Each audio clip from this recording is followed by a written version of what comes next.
A question from Marvin Cavoro asked about the design process. Is every car the work of a single designer? For Marvin, the simple answer is no.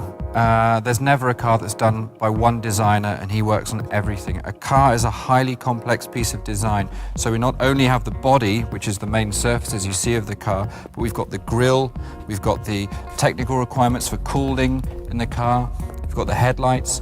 The headlights themselves, if you look, are probably the most complex part of the car.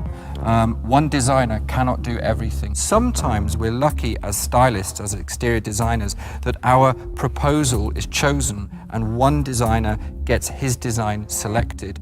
Then he is the lead designer and he will work with engineers, modelers, and technical engineers on things like headlights. He will work together with them. More often than not, it is more than one designer working on a car simply because of the workload, or in some cases, a design is mixed between two designers, so the designers get to work together. It's very rarely one designer, it's mostly a team.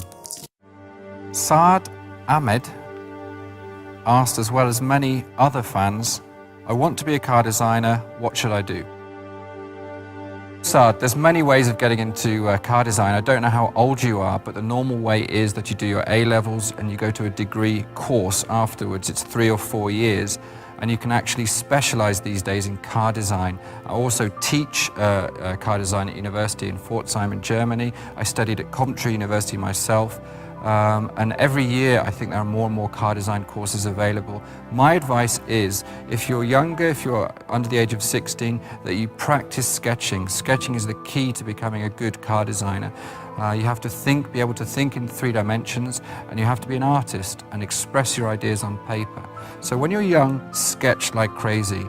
If you can do that well, you've already got a head start. Then I would suggest that you work really hard at school, that you get the chance to go to university and study car design.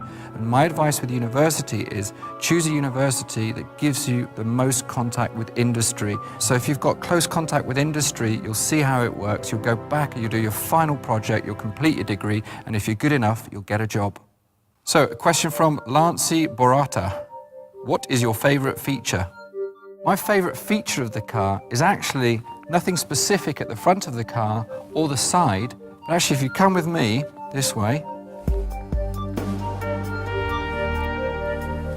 I actually find that when you look at the car from a distance, from rear 3/4 or even rear view, this area is my favorite feature of the car. And the reason being is because I don't think there's a car in this segment with quite such sporty and strong proportions. By that I mean, look at the rear screen, really, really small, like a visor. If you look at this shoulder here, the 3-dimensional offset, how much sculpture we've got in the width of the car. And I think the combination of having such a small visor, this rear screen, and having the strong shoulder creates a really sporty, strong, expressive statement. And for me, that's actually my favorite feature of the car. Question from Nikki Yasko. What did I want to be when I was a child? Nikki, as a child, I actually wanted to be a racing driver. And at the age of 12, I got 16 rejections from all the Formula One teams. So my career was over at an early stage.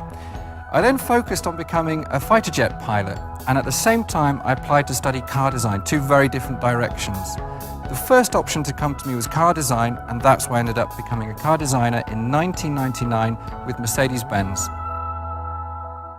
And this, the new A-Class, is our latest creation, and I hope you like it.